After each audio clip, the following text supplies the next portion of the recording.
체스의 여왕이라는 영화가 한 편이 있습니다. 우간다라는 지역에서 있었던 일이고 실제 있었던 실화를 바탕으로 영화를 만들었는데요. 카트웨이 지역이라는 그 슬럼가에 한 소녀가 살고 있었습니다. 그 우간다 지역은 참 기독교와 천주교가 예수를 믿고 또 예수를 따라가려고 애를 쓰는 사람이 무려 80%가 이상이 되어져요. 그래서 우리가 선교학적으로 보았을 때 복음이 들어간 곳이 잘 산다, 복음이 들어간 곳은 번영한다, 이 말 자체도 실은 복음에 대해 신뢰하는 이야기지만 우간다 지역은 우리가 알다시피 그렇게 잘 사는 곳은 아닙니다. 그런데 복음으로 충만한 도시예요. 그곳에 선교사 한 분이 우간다 지역에 가서 교회를 개척하고 또 그곳에서 이제 문화센터를 차린 거예요. 체스를 두는 그 문화센터를 통해서 체스를 배우고자 그 교회를 갔던 것이 아니라 밥을 준다고 그러니까 그곳에 이 여인이 갔습니다. 이 소녀가 가서 밥을 먹고 체스를 배우고 그러다 보니까 어느 순간에 이 체스의 실력이 남다르다라는 것을 주변 사람들이 느끼기 시작을 하고 집중적으로 가리키고 대회도 나가고 작은 대회 또 주변에 있는 사람들과 대회를 겨뤄보니까 너무 실력이 괜찮은 거예요. 그래서 이 사람을 조금 더 큰 대회에 준비시켜서 나가야 되겠다라고 생각해서 큰 대회에 데리고 나갑니다. 근데 언제나 승승장구할 수는 없잖아요. 잘했지만 열심히 했지만 조금 더 큰 대회에 나가니까요 이제 패배의 쓴자를 이제 맛보게 됩니다. 그리고 나서 이 여인이 어떤 결정을 하냐면 자기가 원래 있었던 자리, 옥수수 팔던 자리, 그냥 본인이 있었던 편한 삶의 자리로 돌아갑니다. 더 이상 체스 두고 싶지 않아요. 근데 그 체스를 가르쳐 주었던 선생님이 계속해서 이렇게 이야기합니다. 피오나, 너는 우간다에서 최고가 될 거야. 그리고 세계에서 체스로 가장 유명한 사람이 될 거야. 이 말을 들은 피오나가요, 그 말을 믿지 못하고 이렇게 이야기합니다. 왜 될 수 없는 꿈을 꾸게 하십니까? 왜 자꾸 비행기 태우세요? 저는 그럴 만한 제목이 아닙니다. 제가 진 것 봤잖아요. 전 더 이상 이길 수 없어요. 그 말을 들은 선생님이요, 어떤 말을 그에게 전달하냐면, 익숙한 자리만 내 자리라고 생각하지 마. 내 자리라고 믿는 것이 바로 너의 자리야. 라는 이 이야기를 듣고 피오나가 그 말에 힘을 얻고 자기 자신의 인생을 다시 한번 체스의 인생으로 좀 바꾸게 되고 그렇게 해서 세계대회에 우승하는 그런 장면을 그린 영화입니다. 우리도 말씀을 따라가면서 어느 순간에 말씀으로 승리하고 기도하면서 막 놀라운 기적도 맛보게 되죠. 기도하면 하나님께서 응답해 주시고 또 말씀을 보다 보면 내 마음이 뜨거워지고 용서가 되어지고 삶의 의미를 찾게 될 수도 있습니다. 그런데 어느 순간에 이런 일들이 잦아지지 않고 기도했는데 응답도 되지 않고 하나님의 말씀을 따랐는데도 불구하고 온전하게 그분의 말씀대로 살아감에도 불구하고 나의 생활은 여전히 똑같은 모습 속에 이전으로 돌아가는, 익숙한 자리로 돌아가는 나의 모습을 발견하게도 됩니다. 오늘 본문 말씀에, 이 누가복음 말씀에는요, 대부분 학자들이 이 제자들을 두 번째 부른 장면일 것이다 라고 이야기를 합니다. 왜 그러냐면 무리가 몰려와서 하나님의 말씀을 들었어요. 예수는 게네사렛 호숫가, 이건 갈릴리 호수고요, 성경에는 디베랴 호수라고도 이야기합니다. 이 호숫가에서 배 두 척이 있는 것을 보셨고 어부들은 배에서 나와서 그물을 씻었다라고 표현하고 있어요. 그런데 예수께서 제자들을 불렀던 다른 마태복음과 마가복음에는 어떻게 나와 있냐면 갈릴리 해변에 다니시다가 두 형제 곧 베드로라는 시몬과 그의 형제 안드레가 바다에 금을 던지는 것을 보셨다라고 이야기를 해요.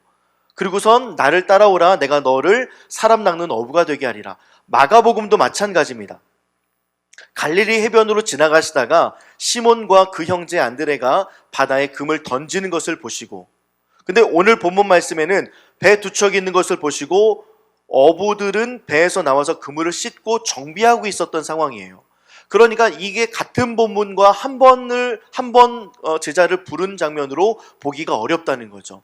어떤 이유에서인지 간에 첫 번째 마태복음과 마가복음에서 예수님께서 한번 그들을 부르셨어요. 고기 잡고 금을 던지는 모습을 보면서 그들을 부르시고 제자를 삼으셨는데 어떤 이유인지, 이 피오나처럼 어떤 이유인지 모르지만 하나님의 아들 예수를 따라갔지만 결국에는 중도에 포기하고 자기의 자신의 삶의 자리로 들어온 베드로와 이 형제 안드레와 야고보와 요한에게 다시 찾아갔던 말씀입니다. 그래서 이 본문의 말씀은 두 번째 베드로를 부르신 장면으로 보는 것이 훨씬 더 좋습니다. 그 두 번째 불렀던 베드로의 그 장면들 속에 어떤 고백이 있느냐? 처음에는 그물을 던졌던 베드로를 부르셨고 그물을 던지면서 세베대의 아들들도 함께 불러서 아버지와 배를 내려놓고 예수를 따릅니다. 그렇지만 아까도 말씀드렸던 것처럼 어떤 이유에선지 예수 따름이 나에게 큰 매력이 없었는지, 아니면 기도에도 응답이 없었는지, 아니면 내 삶의 생업이 더 중요했는지 모르겠지만 다시 생업의 자리로 들어가서 예수께서 이곳에서 부르셨을 때에는요, 우리가 2절의 말씀처럼 어부들은 배에 나와서 그물을 씻고 있었어요. 그리고 나서 예수께서 한 배에 오르십니다. 근데 그 배가 마침 시몬 베드로의 배였어요. 베드로는 여러분들도 알다시피 3번이나 예수님을 부인했던 자이고요, 3번이나 예수 곁을 떠나서 다시 삶의 자리로 갔던 사람입니다. 마태복음과 마가복음에서는 예수님께서 부르셨다가 어떤 이유에서든지 간에 다시 삶의 자리로 갔고요, 다시 지금 오늘 마가복음의 본문에서는 예수께서 다시 그물을 씻고 있는 베드로에게, 밤이 새도록 아무것도 잡지 못했던 베드로에게 나타나시고 다시 다가오셔서 그를 부르십니다. 그리고 십자가에 달려 돌아가실 때 또다시 삶의 자리, 요한복음에 보면요, 나는 물고기 잡으러 가노라 하고 나서 예수를 따르는 것들을 포기하고 다시 삶의 자리로 돌아갑니다. 그때 또다시 예수께서 부르십니다. 그러면서 그에게 이렇게 묻습니다. 너 나 사랑하니? 너 나 사랑하니? 3번이나 묻습니다. 그러면서 베드로에게 다시 한번 새 힘과 능력을 부여해주는 그 모습 속에 삶의 자리, 일상의 자리로 돌아갔던 3번의 베드로의 모습 속에 오늘 본문의 말씀은요, 두 번째 삶의 자리로 돌아갔다가 다시 부르시는 장면입니다. 마태복음과 마가복음은 서로 연결되어 있다, 누가복음도 서로 연결되어 있다 말씀을 드렸습니다. 1절에 마가복음의 자료를 가지고 80%는 마태복음이 가져갔고 한 60%는 누가복음이 가져갔다고 말씀을 드렸죠. 이 말씀 속에 어떤 이야기들이 우리 가운데 숨겨져 있냐면 11절에 모든 것을 버려두고 예수를 따랐던 두 번째 모습과는 달리 첫 번째 마태복음과 마가복음에서 예수께서 그들을 부르셨을 때에는요, 단지 그물을 버려두고 예수를 따랐어요. 그리고 배와 아버지를 버려두고 예수를 따랐습니다. 또한 마가복음에서는요, 세베대를 품꾼과 함께 배에 버려두고, 세베대는 그의 아버지죠, 버려두고 예수를 따랐습니다. 그런데 오늘 본문의 말씀은요, 어떤 표현이 나오냐면 모든 것을 버려두고 예수를 따른다 라고 표현하고 있어요. 근데 우리가 알다시피 모든 것을 버리고 예수를 따랐지만, 모든 것을 뒤로하고 예수를 따랐지만 십자가 사건 이후에 또다시 베드로는 예수를 떠납니다. 삶의 자리로 돌아갑니다. 2024년이 시작됐고 2023년을 생각해 보면 우리가 예수 따름의 흔적도 있었지만 예수 버림의 흔적도 만만치 않게 많았습니다. 우리 너무나도 잘 알잖아요. 하루를 시작할 때나 모임을 시작할 때 기도로 시작하고 기도로 끝내요. 어떤 일을 시작할 때 기도로 시작하고 기도로 마무리합니다. 그거 알죠? 근데 이번 한 주간은 여러분들의 삶의 자리에서 기도로 시작하면서 아침에 일어났고 기도하고 저녁을 마무리하신 분 혹시 계십니까? 내가 예수를 따르고 있어요. 주님 없으면 안 돼요. 주님께서 나에게 큰 기적과 능력을 내 눈앞에서 보여주셨습니다. 나에게 놀라운 능력들을 때로는 허락하시고 나에게 좋은 관계들을 선물로 주십니다.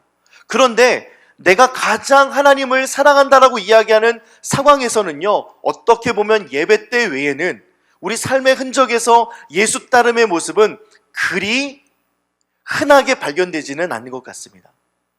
정말 예수님을 사랑한다면, 정말 예수와 함께 살아간다면 오늘 내가 살아가는 이 현장 속에 내 마음 속에 계시고 내 안에서 나를 이끌어 가시는 예수님과 대화하시는 여러분들 되기를 주의 이름으로 축복합니다. 오늘 이 본문 말씀을 대하기 전에 아침에 이 말씀을 묵상하고 또 어제도 이 말씀을 묵상하면서 제가 초두에 말씀드린 것처럼 우리도 빛 가운데 행하면 서로 사귐이 있다라고 이야기합니다. 예수님이라는 빛을 따라가면 우리 가운데 사귐이 있는데 빛으로 점점 우리가 다가가게 되면 우리의 죄된 모습이 보일 거 아니에요. 우리 연약한 모습이 보일 거 아니에요. 그런데 이 연약한 모습을 모든 죄에서 깨끗하게 하시겠다는 거예요. 근데 종교심은 어떤 거냐면 우리가 내 죄가 깨끗해지게 되면 사귐이 있겠지라는 거예요.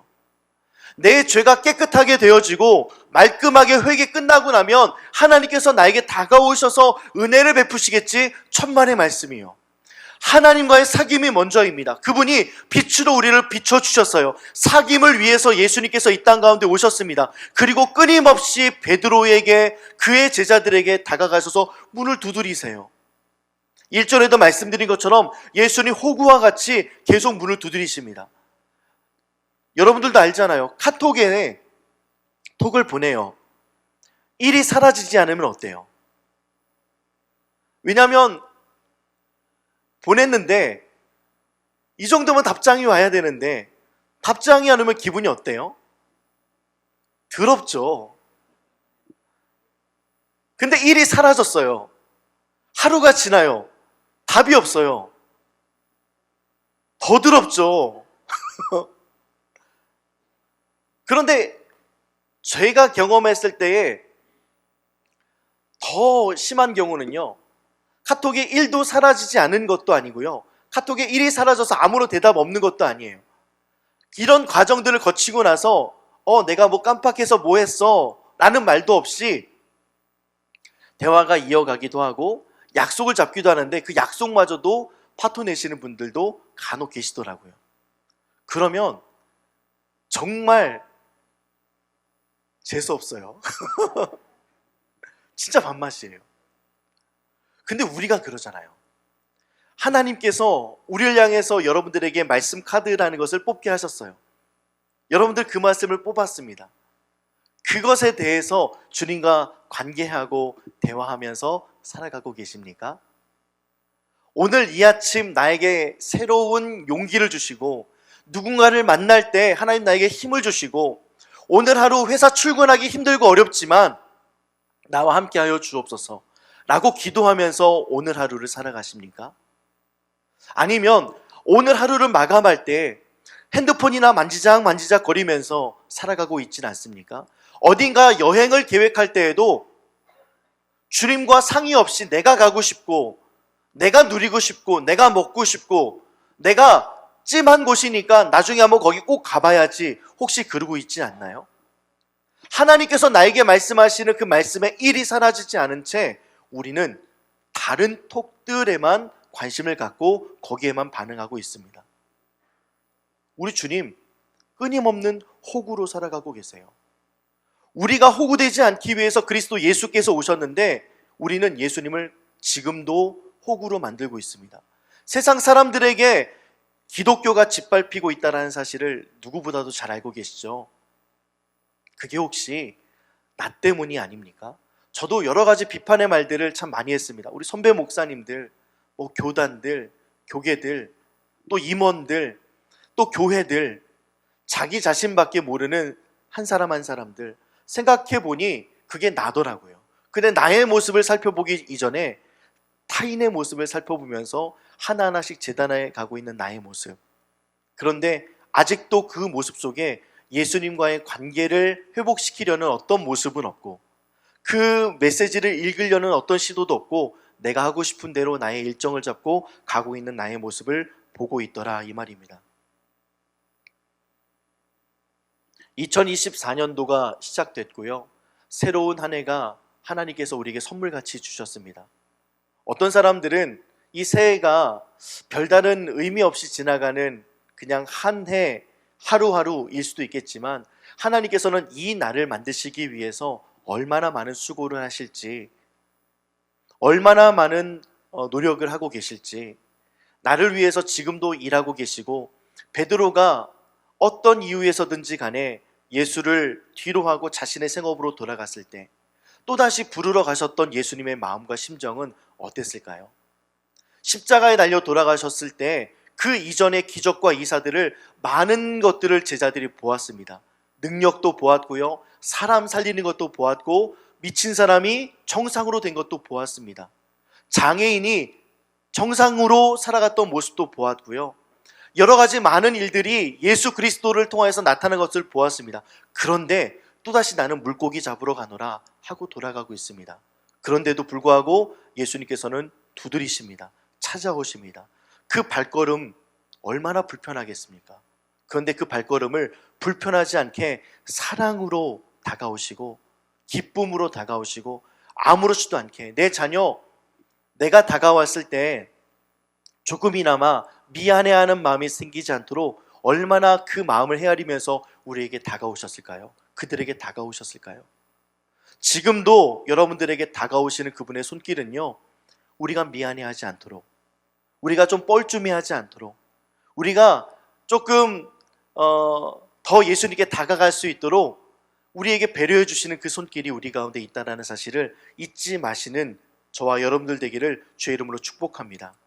주님은 결국 찾아오시고요, 그럼에도 불구하고 주님은 찾아오시고요, 꺾이지 않고 찾아오시고 사랑으로 찾아오십니다. 이 찾아오심에 이제는 더 이상 돌아가지 마시고, 익숙한 자리로 다시금 되돌아가지 마시고, 내가 편한 자리로 돌아가지 마시고 그분의 손을 붙잡는 저와 여러분들 되기를 주의 이름으로 축복합니다.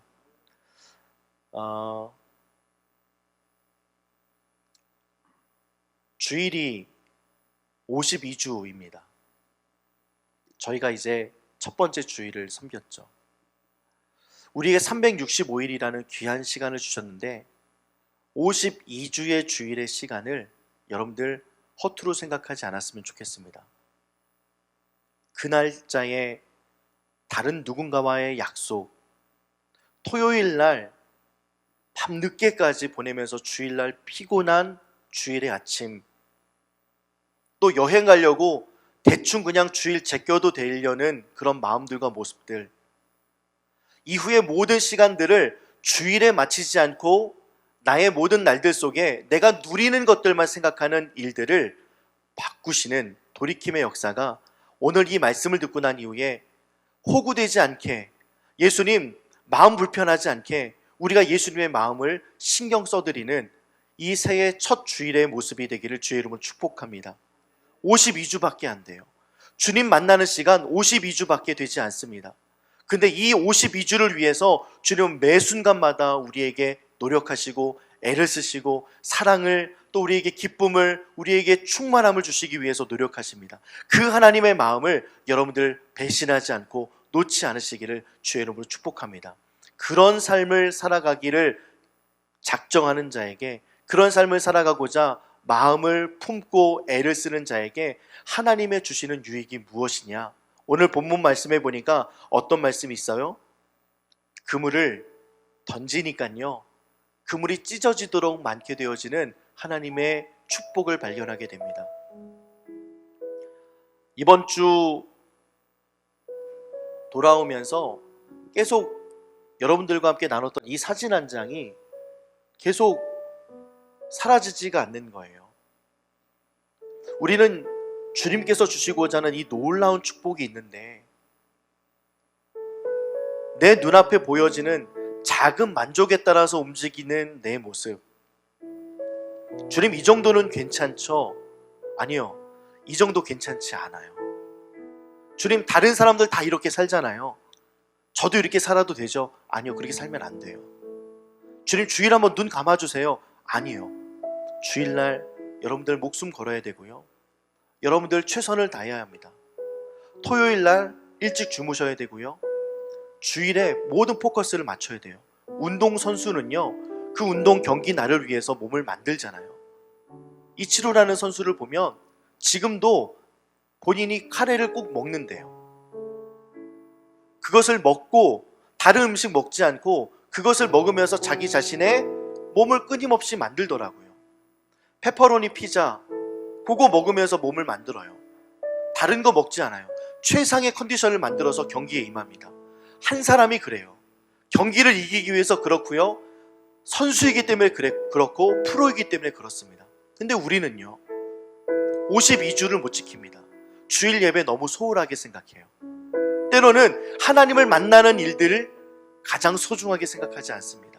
주님 만나고 주님 바라보는 거 큰 의미 두지 않아요. 그냥 일주일에 한 번 와서 예배 드리는 것으로 끝내버립니다. 사람과의 만남이 더 중요해요. 사람과의 약속이 더 중요합니다.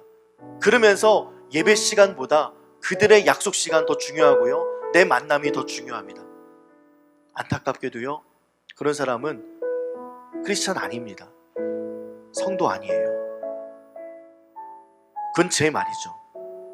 근데 하나님께서는요 그를 성도 만드시려고 그럼에도 불구하고 찾아가십니다. 그를 성도 만들고 크리스찬 만들려고 다시 찾아가십니다. 이렇게 놀라운 것이 있다고 가르쳐 주시려고 끊임없이 여러분들에게 다가가십니다. 여러분들이 외면해도요 다가가세요. 문 열어주지 않아도 다가가세요. 여러분들이 초인종 아무리 눌러도 그냥 다른 것 하고 있어서 방에 골똘히 앉아 있을지라도, 그것을 즐기고 있을지라도, 내가 누리고자 하는 그 유익, 쾌락들 누리고 있음에도 불구하고 그 소리 듣지 않고 있는 내 모습에 더 큰 목소리로 예수님께서 말씀하세요. 풍랑이 있을 때 제자들이 얼마나 무서웠겠습니까? 근데 예수님께서 두려워하지 말라라고 이야기하세요. 근데 그 목소리가 어땠겠습니까? 정말 나긋나긋하게 말씀하셨겠습니까? 그들이 들을 수 있도록 크게 외치지 않았겠어요? 여러분들이 들을 수 있도록, 여러분들이 귀를 조금만 열면 그 음성이 아주 크게 들립니다. 목이 쉬도록 예수님께서 여러분들에게 부르짖습니다. 두려워하지 말라. 내 사랑을 좀 받아줘. 나는 너와 함께 하고 싶어. 빛 가운데로 걸어가렴. 다시금 돌아가지 마. 라는 말씀을 이 2024년 새롭게 시작하는 주일에 경험하고 듣게 되어지는 저와 여러분들 되기를 주의 이름으로 축복합니다. 신명기 말씀을 지금 청년들과 함께 묵상하고 있어요. 신명기 말씀은요, 창세기, 출애굽기, 레위기, 민수기, 신명기 5번째의 모세오경입니다. 그 모세오경에 이제 시내산에서 모세가 고별 설교를 합니다. 그 고별 설교를 하면서 이런 이야기 저런 이야기들 과거를 회상하면서 이야기하다가 나왔던 말씀 중에 하나의 말씀이 있는데요, 호렙산에서 세일산을 지나 가데스 바네아까지 10하루길, 하나님의 말씀을 순종하면요 10하루길 만에 가나안 땅에 들어갈 수 있었어요. 근데 그 불순종으로 인하여서 하나님의 크신 목소리를 듣지 않아서 어떻게 되었느냐, 40째 11달째 그달 첫째 날에 40년이나 흘려버립니다. 우리가 소망 삼는 것들, 눈에 보이는 게 맞다라고 생각하는 것들, 누군가를 만나고 관계하는 것들이 가장 최우선순위인 사람들, 세상의 것들, 이 땅의 것들이 가장 소중한 사람들 들으십시오. 40년 걸립니다. 성경에서 정확하게 10하루길밖에 안 되는 그 길이지만 하나님의 말씀에 불순종하게 되면 40년 동안 돌아가게 됩니다. 얻을 수는 있어요. 근데 아주 불편하게 얻습니다. 경험할 수 있습니다. 그런데 아주 불편하게 경험합니다. 여러분들 선택하시면 돼요. 주일, 주님. 베드로가 선생님에서 주님으로 바뀌었습니다. 물고기가 끊어지도록, 밤이 새도록 아무것도 하지 못했지만 말씀을 의지해서 다시금 바다에 갔어요. 깊은 곳으로 갔습니다. 얼마나 많은 생각이 있었을까요? 잡힐까? 안 될 텐데. 내가 다 해봤는데, 경험해봤는데. 그런데 그물을 던졌어요. 근데 이렇게 놀라운 것들을 하나님께서 허락하셨습니다. 10하루밖에 걸리지 않았어요. 여러분들 기도하십시오. 여러분들 말씀을 묵상하십시오. 하나님 안에 있으려고 하십시오. 세상으로 돌아가려고 하지 마시고요, 다시 원래 있었던 자리로 돌아가지 마십시오. 다시 여러분들이 마음먹었던 그곳에 여러분들의 마음을 품기 원합니다. 오늘 찬양 중에 하나님의 부르심에는 결코 실수가 없다라고 이야기합니다. 내가 이 자리에 선 것도 주의 부르심이래요. 하나님의 부르심에는 결코 실수가 없고 나를 부르신 하나님의 신실하심을 나는 믿습니다. 날 부르신 뜻, 내 생각보다 더 크고 날 향한 계획 나의 지혜로 측량하지 못하나 가장 좋은 길로, 가장 완전한 길로 오늘도 날 믿으심을 믿네. 이거 믿으시기 바래요. 이 믿음으로 사시기를 주의 이름으로 축복합니다. 돌아서지 마십시오. 편한 자리, 익숙한 자리로 가지 마십시오. 주님께서 그럼에도 불구하고 찾아가실 것은 분명합니다. 그러니까 나는 원래 있었던 자리로 갈래. 그러면요, 곤란합니다. 40년이 걸려요. 여러분들 일찍 순종하면서 하나님의 일하심, 하나님의 함께 하심을 경험하는 그 축복의 2024년 한 해가 되기를 주의 이름으로 축복합니다. 분명히 이렇게 잡게 될 거예요. 이런 은혜를, 이런 축복을 누리게 될 겁니다. 꼭 이 축복 안에 여러분들이 서서 하나님의 기이하신 일들을 노래하고 찬양했으면 좋겠습니다. 지난주 목요일 날 시편 9편 말씀을 가지고 말씀을 나누고 그 말씀을 의지해서 함께 기도했던 시간들이 있었는데요. 다윗이 고백해요. 내가 기이한 일들을 노래합니다. 내가 기이한 일들을 찬양합니다. 주님과 함께 하다 보면요, 이런 기이한 일들이 있어요. 물고기가 하루도 안 잡혔어요. 한 마리도 잡히지 않았어요. 근데 말씀을 의지했는데 이렇게 기이한 일들을 행하게 하십니다. 한 번도 경험해보지 못했던 일들을 경험하게 하세요. 2대의 배가 그냥 잠기게 되어지는 놀라운 것들을 보게 하십니다. 내가 이전에는 물고기만 바라봤다가 이제 예수님께서 뭐라고 말씀하세요? 너는 이제 사람을 낳게 될 거야.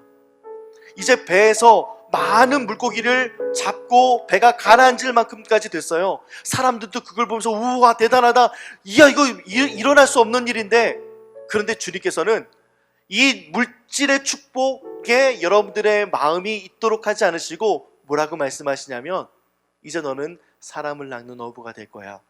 너는 이제 나의 마음속에 있는 그 사람이 너의 마음속에도 들어가게 될 거야. 같은 마음을 품자. 우리 사람을 살리자. 우리 생명을 살리자. 여러분들 2024년 다시 돌아가지 않아서 여러분들도 살고, 그 여러분들의 간증을 통하여, 기이한 일들을 통하여 주변에 있는 사람들도 살리게 되어지는 그 은혜의 시간들이 여러분들의 풍성케 되어지는, 그래서 기이한 일들을 막 서로 자랑하는 거예요. 마음의 예배 나눌 때 여기서도 하나님께서 하셨습니다. 내 마음의 중심 속에 하나님을 두었더니 하나님께서 나에게 이와 같은 일들을 이루셨습니다. 나에게 이와 같은 일들을 허락하셨습니다. 이곳 저곳에서 터져나오는 감격과 감사가 나타나는 2024년 한 해가 되기를 주의 이름으로 축복합니다.